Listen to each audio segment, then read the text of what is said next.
again, welcome to another episode of Honor Their Service, and that's exactly what we try to do. We have a number of veterans located throughout the Black Hills area, and we want to honor their service, honor their dedication, their commitment, and their sacrifice in preserving our freedom here in this country, whether it's at home, abroad, or on the battlefield.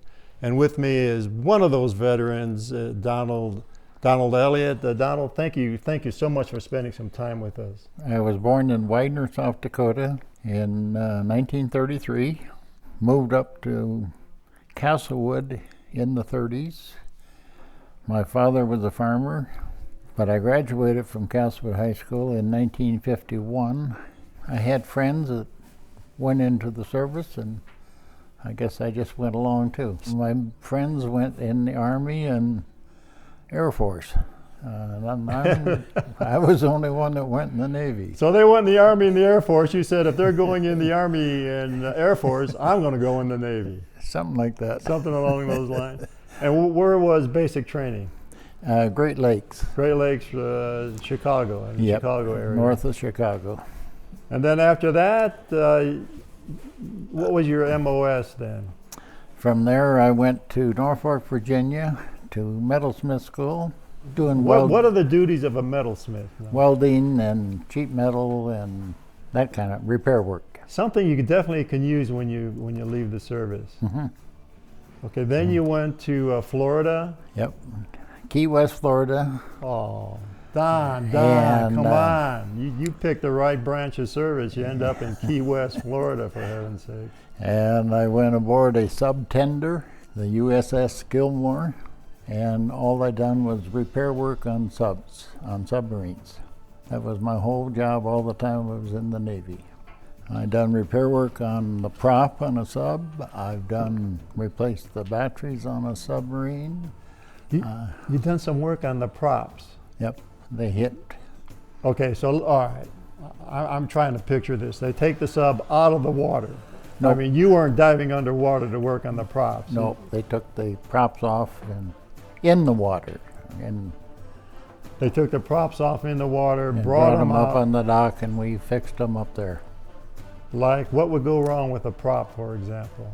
I mean, would they hit something? Would the props hit something? Yep, hit a rock or something, or I don't know what it was, but it did bend the prop, and we did have to repair it.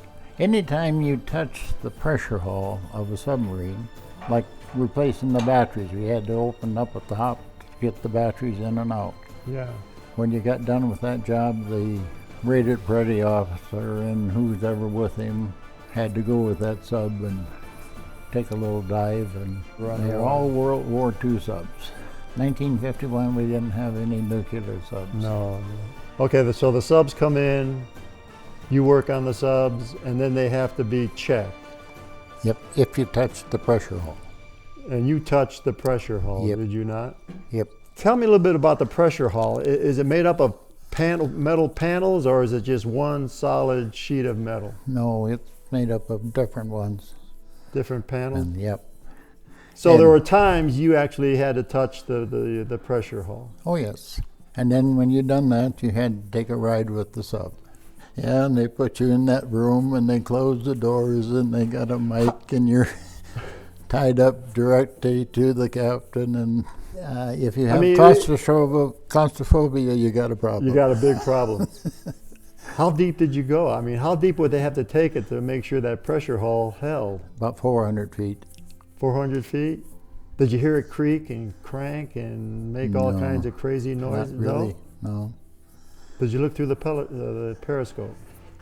I have numerous times, but dominantly in port, not out at sea, not when they're out there. Usually, if it's a check ride, they try to go out and come back within 24 hours. But if they're on a certain deal, you might ride that sub to wherever they're going, and they'll fly you back. Has that ever happened? One time. How long were you out on that particular trip? Went to Havana. You went to Havana? Yeah, it just took hours and we're there. But the sub was going on, so they flew me back to Key West. But the food, how was the food? Tell me about the food. It was excellent. and it was open 24 hours a day, 7 days a week. So you kind of, I would think you would look forward to some of those I did. test rides. Even the repair work I look forward to, because you could go down and help yourself to ice cream or whatever you wanted. Oh, wonderful. When I got discharged, my father was so proud of what I had done. Sure. I think he told everybody in the country.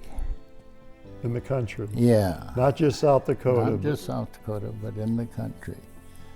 I had been to, I started school when I was 4, and I had 13 years in school. Mm-hmm. The state gave you a test, and when I was in the 3rd grade, and because of my age, I had to go to the 3rd grade 2 years.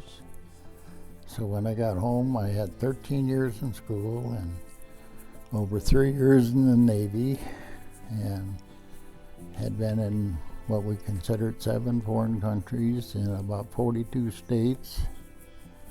And I wasn't old enough, and I could not buy a drink of whiskey in my hometown. And we've laughed about that for years.